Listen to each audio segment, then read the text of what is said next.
Pour moi... Le 3 c'est bon. Bonjour. Bonjour. Alain, Claudine Alexandre. et Alexandre. Donc comme j'ai dit, je vais faire une annonce très importante puisqu'il s'agit des chiffres gagnants du loto de vendredi prochain. Non, je rigole. Donc, on se retrouve entre amis.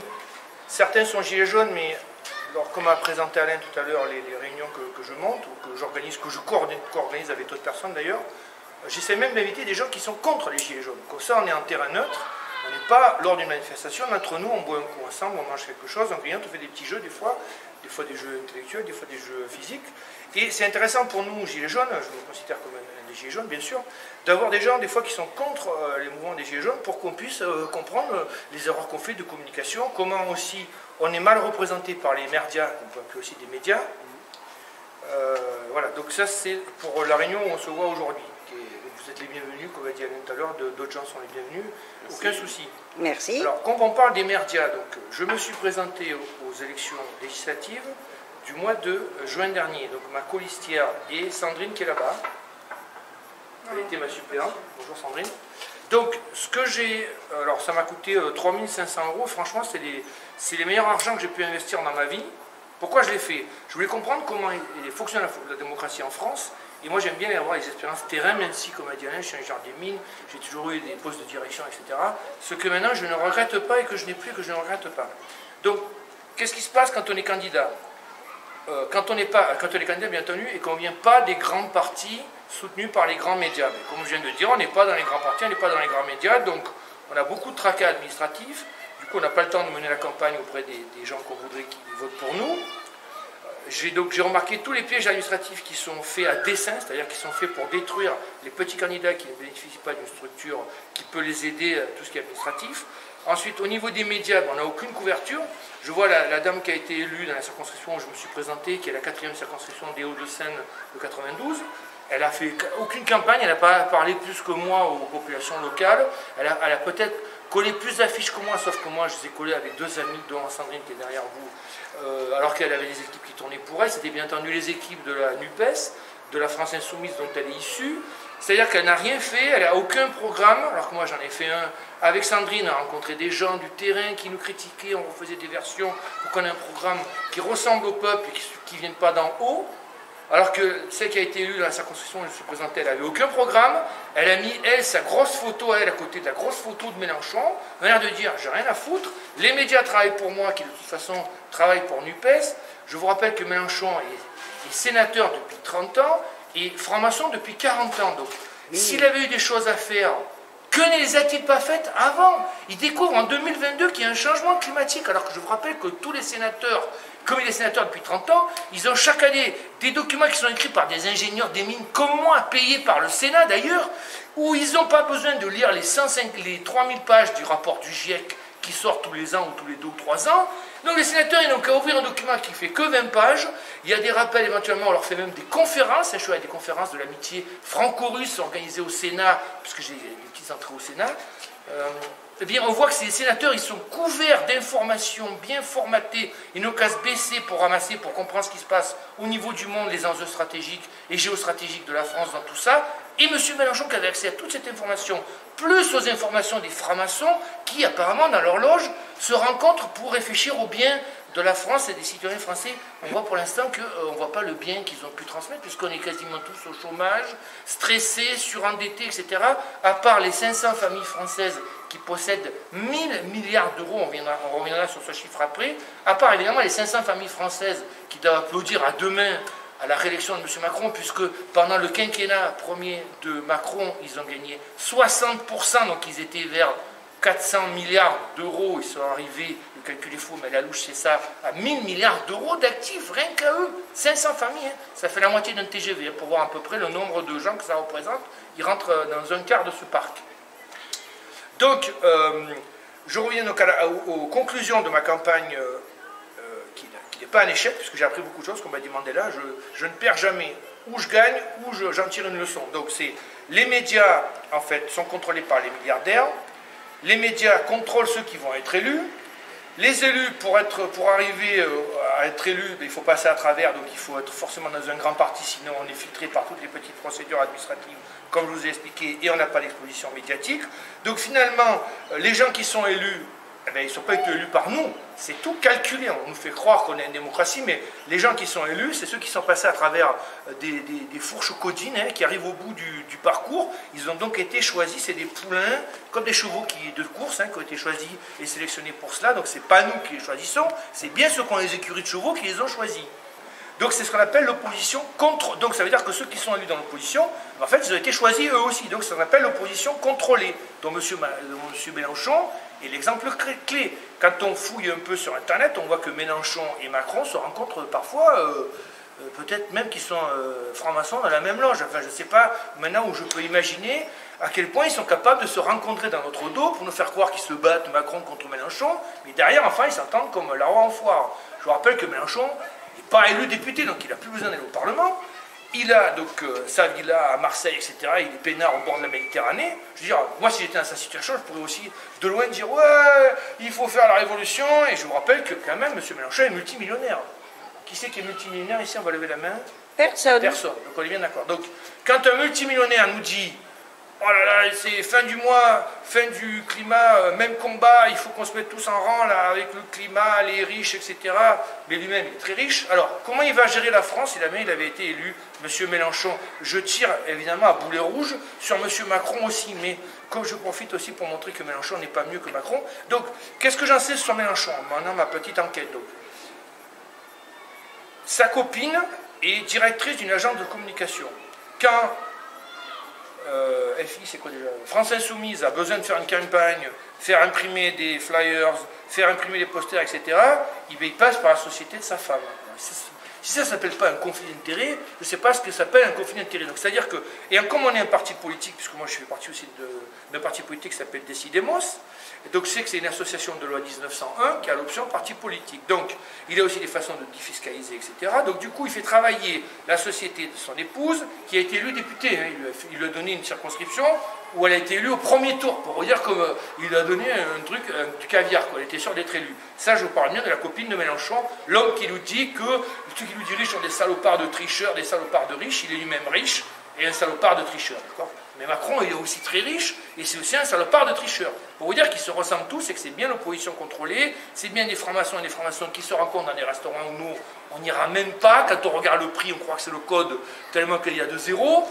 Et donc quand M. Mélenchon gère la France Insoumise, il passe tous les contrats à sa copine qui a sa société à elle, et du coup ça s'appelle un conflit d'intérêts. Donc s'il avait été élu, comme il disait lui-même, élisez-moi Premier ministre, eh bien il y aurait une longue file d'attente devant son bureau de Premier ministre, avec tous ses copains de francs-maçons et tous ceux qui lui ont fait la courte échelle depuis 30 ans, 40 ans, qui lui auraient dit, ben écoute, tu te rappelles, tu as été élu plusieurs fois sénateur grâce à nous, donc maintenant voilà, j'ai mon cousin qui veut rentrer à EDF, ma tante qui veut un poste chez EDF, il faudrait relancer les ventes de platane par correspondance, parce que moi j'ai une société de vente de platane par correspondance, et M. Mélenchon sera en train de signer les décrets, etc., les lois, et ferait tout pour rendre les ascenseurs à ceux qui l'ont aidé dans son ascenseur depuis 30 ou 40 ans, 30 ans sénateur, 40 ans franc-maçon, à mon avis, ne mérite pas d'avoir été sénateur, parce que le changement climatique il a vraiment été dénoncé vers l'année 2000 par le GIEC. Al Gore, qui lui est un sénateur américain, qui lui a mis sa vie en danger, qui lui a mis dans son film Une vérité qui dérange, il y a un long passage où il montre que son fils est renversé par une voiture. Au départ, je me suis dit, mais pourquoi Al Gore, il montre qu'il est en larmes devant son fils, qui va peut-être mourir et tout. Mais en fait, c'est pour l'impressionner lui. C'était pas un accident de voiture, c'était un attentat contre son fils pour lui dire de fermer sa gueule, parce que le lobby pétrolier / financier / franc-maçon, je vous rappelle qu'un tiers des francs-maçons sont dans le seul pays que sont les États-Unis. Ces francs-maçons américains ont absolument soudoyé et mis sous contrôle les loges maçonniques françaises. C'est pour ça que régulièrement les francs-maçons français qui ont pas mal de clés de l'économie française vendent des fleurons de l'industrie française aux États-Unis pour des queues de cerises. Quand on les rachète, comme la division chaudière nucléaire de Alstom, je suis un ancien ingénieur d'Alstom aussi, après être passé, je suis passé chez Engie, EDF, GDF, à l'époque c'était le même groupe mais c'était deux filiales différentes. Alstom et Total. Donc je connais quand même pas mal le métier de l'énergie en France et des grands groupes industriels. Donc régulièrement les Américains font leur marché en France. Comme ils nous abreuvent de films de hollywoodiens où c'est toujours Capitaine America et Superman qui vont sauver la planète, les Français, à mon avis, dans la rue, ils sont persuadés que ce sont les Américains qui vont sauver le monde. Et quand on leur dit, mais vous savez quel est le seul pays qui a balancé 2 bombes nucléaires sur un autre pays, ils ne sont pas capables, je leur donne le choix entre le Japon, l'URSS, c'est-à-dire la Russie maintenant, les États-Unis, la Corée du Sud ou l'Iran. Il n'y a que 2 personnes sur 100 qui connaissent la bonne réponse. Hein.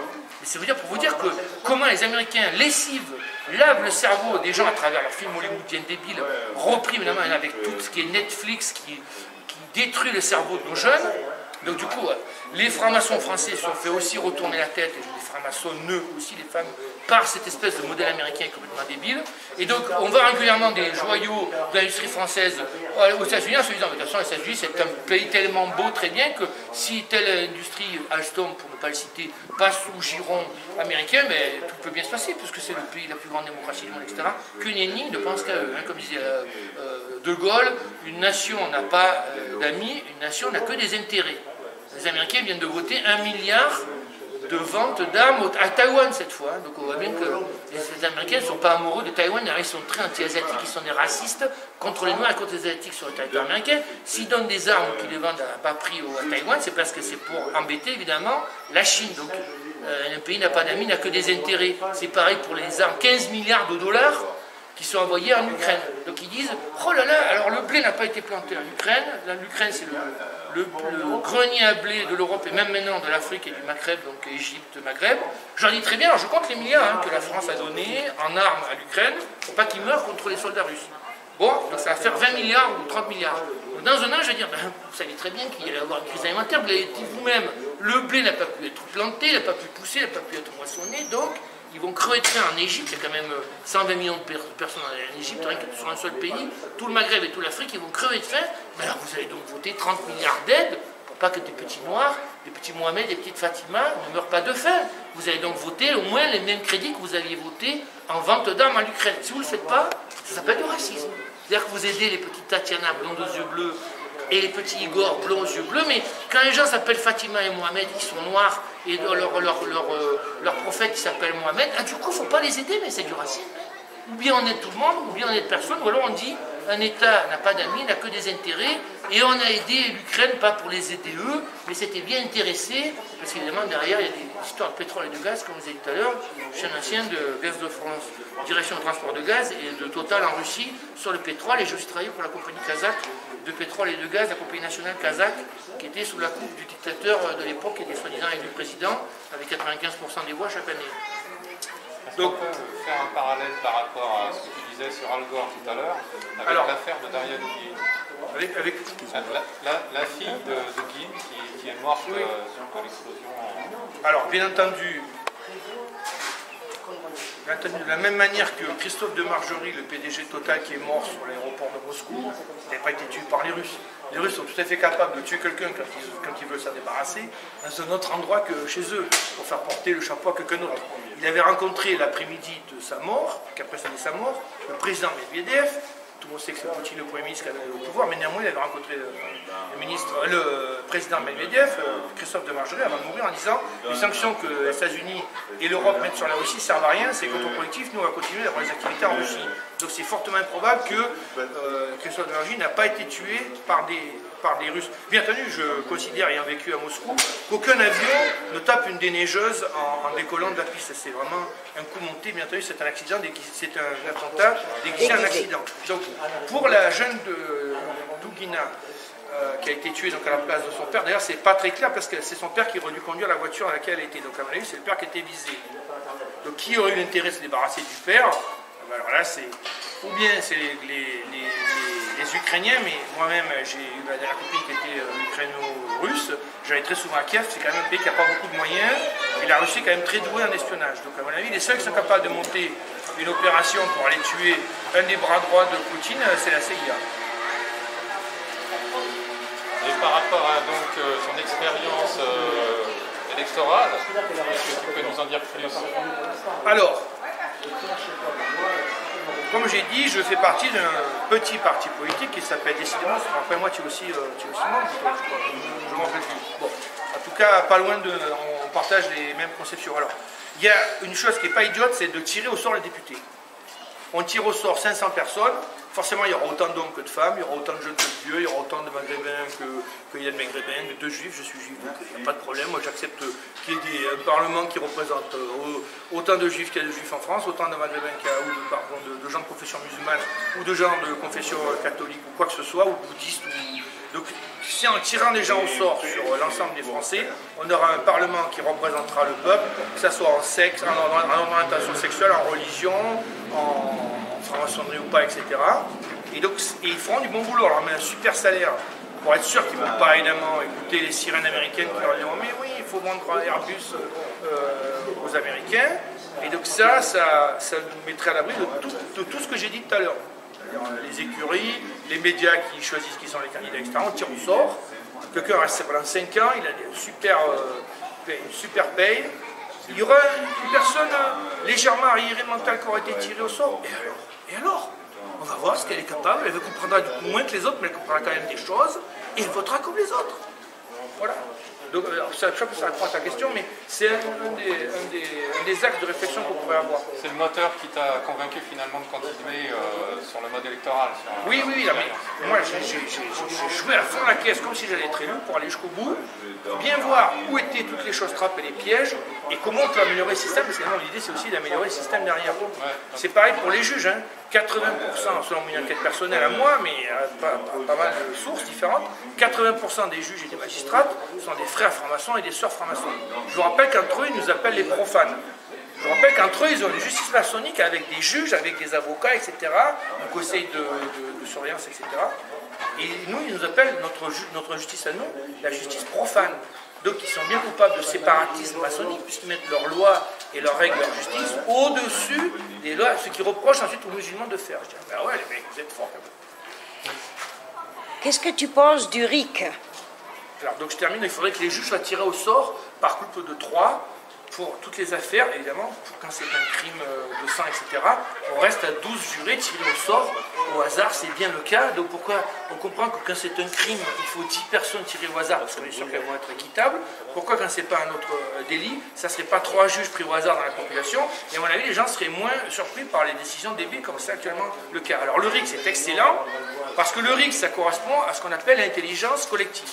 Dans ma campagne, sur mon affiche, j'avais cité le RIC de Suisse, où les gens, contre l'avis des députés et contre l'avis du gouvernement suisse, ils ont voté une loi qui donc s'est imposée à la Suisse, à l'exécutif suisse, c'est se débarrasser des camions qui traversaient la Suisse, parce que c'était un nœud routier, et passer en frais routage. 15 ans après, donc les députés suisses étaient horrifiés parce qu'ils avaient dit aux gens de ne pas voter, mais ils avaient été obligés d'appliquer la loi, puisque le référendum avait été tiré comme ça. Et l'exécutif, mais l'exécuté, ce que le peuple avait décidé, c'est bien son rôle, l'exécutif. Il ne comprend pas pourquoi Macron prend les décisions et les exécute. Macron est le patron de l'exécutif, il ne devrait pas aller prendre les décisions. Donc le RIC est parfait, parce que nos amis suisses ont démontré que ça marchait très bien. 15 ans après, la Suisse est le premier pays pour le transport frais routage, les camions passent sur des trains, la Suisse reste un beau pays avec plein d'oxygène, et c'est le premier pays aussi du coup pour le transport des passagers par train. Voilà, donc il y a des effets induits. Alors que nous, Macron, quand il était ministre de l'économie, il a fait sortir l'histoire des autobus Macron, là, des autocars Macron, des bus Macron, qui remplacent des trains. Vous savez que le nombre de kilomètres de voies ferrées françaises diminue chaque année. Je crois qu'il y avait 130 000 km il y a 100 ans. On est à 30 000 km. On a perdu 100 000 km de voies ferrées. Et on nous dit, il faut trouver des solutions pour sauver la planète et consommer moins d'énergie. Alors que tous les ingénieurs confirmeront que le rail, c'est la solution qui pollue le moins. Mais évidemment, il faut que ça soit, il faut le densifier. Il ne faut surtout pas le mettre en concurrence avec des autobus qui vont affaiblir les lignes existantes. Il faut au contraire dire à tout autobus, vous n'y allez pas. Du coup, évidemment, tout le monde ira dans les trains. Et voilà. Je vous rappelle qu'aux États-Unis, qui est le pays du capitalisme, etc., où j'ai été étudiant une année, où je travaillais aussi une année, il n'y a quasiment aucun train. Des grandes villes comme Los Angeles, il n'y a même pas de métro digne de ce nom, il va y avoir 3 lignes. Il y aura autant de lignes qu'à Lyon. Que penses-tu de sortir du système qu'on vit actuel? Alors, tu veux dire réformer le système de l'intérieur non, sortir, monter des groupes pour y vivre. Alors, Alors, il y a plusieurs questions à ta question. Je vais l'interpréter comme je pense. Après, tu me diras si j'ai pas une... Alors, premièrement, premièrement, tout le monde est d'accord que le système ne va pas. À part les 500 familles qui ont 1000 milliards d'euros, elle dit on continue, on a des yachts, on a des jets privés. On va payer une taxe à ton pollu, pas de problème, on va payer des taxes, les autres ils ne feront pas émettre de CO2, mais nous on continuera en payant. Bon. Donc ça veut dire qu'il ne va pas ce système, donc il faut le réformer. Alors pour le réformer, c'est ou bien on passe par le dedans, comme j'essaie de faire en étant élu avec ma suppléante Sandrine derrière vous, et on le change de l'intérieur, ou bien on casse tout comme on a fait en 789. Oui. Donc, alors là, je suis encore partagé sur la solution, mais à mon avis, on va arriver à tout casser, puisque mais ça ne sera pas notre faute à nous, ça sera la faute de ceux qui sont dans le système. C'est-à-dire que les 500 familles, c'est elles qui devraient avoir honte. Moi, si j'avais plusieurs milliards d'euros d'actifs à moi tout seul, mais je me sentirais honteux quoi, de voir des gens dans la rue, sans abri, etc. Mais apparemment, ces gens-là, ça ne leur fait rien. Bernard Arnault, 120 milliards d'euros, mais 120 milliards d'euros sur un seul gars. Mais d'abord, il n'y a aucun homme brillant homme d'affaires, etc., qui peut accumuler 100 milliards d'années, 100 milliards de dollars ou d'euros sur son génie personnel. Forcément, il a trouvé un gros réservoir qu'il a siphonné à son avantage. Or, pour siphonner 100 milliards d'euros, il faut un gros réservoir. Et donc le seul gros réservoir qu'on peut siphonner en France, c'est la France. C'est-à-dire qu'il a siphonné d'une manière ou d'une autre les comptes publics français. On est agressé par des agents. Est-ce que tu penses qu'on va... Est-ce que tu penses qu'on va encore subir ça longtemps avant de se soulever? Alors effectivement, on va attendre la semaine des 4 jeudis pour refaire la révolution. Ou les mois à 35 jours. Alors heureusement, alors moi j'ai vécu quand même en Russie, au Kazakhstan, en Côte d'Ivoire, au Royaume-Uni 4 ans et 2 ans aux États-Unis. On fait quand même partie des pays où on ouvre le plus sa gueule. Je dirais même plus, c'est les pays où on ouvre plus sa gueule. Donc si ça doit bouger dans un des pays du monde, et ça ne sera pas en Chine ni en Inde, où à mon avis les gens sont super... Donc la France, c'est à l'avantage, c'est que c'est un petit pays, qui est assez petit pour faire les choses entre nous assez rapidement, sans que... Moi j'ai vécu en Russie, franchement, on est écrasé par la taille du pays. Rien que ça déjà, tu te dis, putain, j'ai pas envie de faire la révolution, parce que déjà, quand tu vois les pays... Alors quand tu es en France, tu te dis, mais c'est possible, parce que tu vas un coup de TGV à Paris, un autre coup de TGV, tu es dans les Alpes, tu vas avoir de la merde, donc déjà c'est bien, on est des emmerdeurs. On a une armée digne de ce nom, donc on ne va pas être piloté de l'extérieur par des gens qui nous diront « Oh là, il y a des massacres, on intervient ». On va dire « Non, non, non, les Français, on reste chez nous, attention, on a l'arme nucléaire, on a un vote de blocage à l'ONU, donc on peut régler nos affaires entre nous ». Donc on a beaucoup de paramètres, on est un pays où on a fait les premières révolutions dans le monde, les Américains nous ont copiés, mais ils ont fait croire qu'ils ont antidaté en venant. Donc on a beaucoup de choses pour être les premiers à faire quelque chose, et surtout on a déjà servi de modèle aux autres pays du monde. Donc ça veut dire que ça va se passer en France. Alors la date, alors à partir de là, c'est parce que je garde ça avec le deuxième secret, avec les chiffres gagnants du loto de vendredi prochain. Dernière question. Je t'en prie. Qu'est-ce que tu penses de ce qui se passe avec Poutine, comment il est traité à ce jour? Alors d'abord, je vous rappelle qu'on n'a pas le droit de faire des commentaires sur l'état de santé de quelqu'un, etc., qu'il soit notre ennemi ou notre ami. Déjà d'avoir dit qu'il avait peut-être un cancer et que quand il va dans le téléviseur, ça correspond à tête. Vraiment, si c'est vrai, c'est indigne de révéler des problèmes médicaux personnels de quelqu'un. Et si c'est faux, ça veut dire qu'on fait on colporte des trucs de langue de pute. Alors c'est indigne des journalistes. Normalement, ils devraient dire, bon, mais ça, on ne traite pas, on ne passe pas à l'antenne. Parce que si c'est vrai, on n'a pas le droit de le dire, et si c'est faux, on est des langues de pute. Donc, bon, déjà, c'est passé à travers, ça veut dire qu'on veut salir quelqu'un. Et ça, c'est une erreur, parce que du coup, on le transforme en martyr. Alors, la guerre ukraino-russe est une guerre par procuration montée par les États-Unis.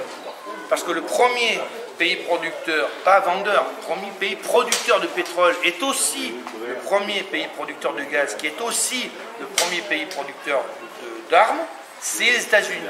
Le deuxième pays producteur de pétrole, qui est le deuxième pays producteur de gaz, qui est le deuxième pays producteur d'armes, c'est la Russie. Donc on a bien une guerre économique par procuration entre un champion et son second, à travers des Ukrainiens, qui sont les imbéciles utiles de la situation. Les Américains leur donnent des armes, comme ça il n'y a aucun boys qui est tué, il n'y a aucun soldat américain qui est tué, il n'y a pas de cadavre, il n'y a pas de cercueil qui reviennent aux États-Unis avec toutes les mamans affolées. C'est des mamans russes et des mamans ukrainiennes qui sont affolées, montrant bien que les Américains, de nouveau, un pays n'a pas d'amis, il n'a que des intérêts. Donc du coup, c'est une guerre pour procuration pour le pétrole, pour le gaz et pour les ventes d'armes entre le premier et le second. Voilà. Alors évidemment, comme on parle de 3 énormes marchés qui se comptent en centaines de milliards de dollars, ça justifie une guerre avec des gens qui vont se faire tuer. Des pauvres idiots, comme disait Anatole France, on croit mourir pour la patrie, on meurt pour des industriels. Ce que disait Anatole France il y a 150 ans ou 120 ans, je sais pas, ça reste vrai. Voilà, j'ai plus de questions. Finalement, rien n'a évolué, c'est resté toujours... Alors, comme dit Karl Marx, comme dit Karl Marx, ceux qui n'apprennent pas l'histoire sont condamnés à la revivre. Donc, non, mais sauf que maintenant, avec Internet, on a beaucoup d'outils qui viennent d'ailleurs des États-Unis. Donc, les États-Unis nous ont donné les outils qui vont nous permettre de dévisser l'Empire américain et le faire tomber. Donc, allons-y. Alors, ça va répondre à ta question, que ça va quand même aller vite. Parce qu'on dirait qu'il y a une espèce de courbe exponentielle d'acquisition des connaissances au sein de l'humanité. C'est-à-dire qu'il y a 10 ou 15 ans, l'information ne pouvait pas se propager, ou en tout cas elle était maîtrisée par ceux qui voulaient. Mais maintenant, n'importe quel petit Africain, c'est pas raciste ce que je dis, c'est juste une constatation, n'importe quel gens dans les campagnes chinoises ou dans les campagnes indiennes peut s'acheter un téléphone portable qui peut avoir accès à Internet avec des photos, des vidéos, et rappelez-vous, le choc des photos, le poids des mots. Donc c'est-à-dire qu'il y a de plus en plus de gens qui disent « Mais attends, mais le monde c'est ça finalement, hein. Quand on veut chercher l'information, actuellement on peut y arriver. » Les médias, à force de se discréditer, on finit par en avoir marre, alors on va chercher l'information en parallèle. Et donc, comme il y a un aspect exponentiel, peut-être qu'il va y avoir... regardez, quand il y a eu les révolutions arabes, il y a eu effectivement un effet boule de neige. C'est-à-dire que tout d'un coup, on dirait que ça part. Ça part aussi à la théorie du centième singe, apparemment c'est ça. 99 singes imitent l'un derrière l'autre ce qu'ils font, et quand le centième singe imite les 99 précédents, en fait tous les singes se mettent à faire les mêmes trucs, parce qu'ils ont compris que c'est ça qu'il fallait faire pour ouvrir une noix, je sais pas quoi.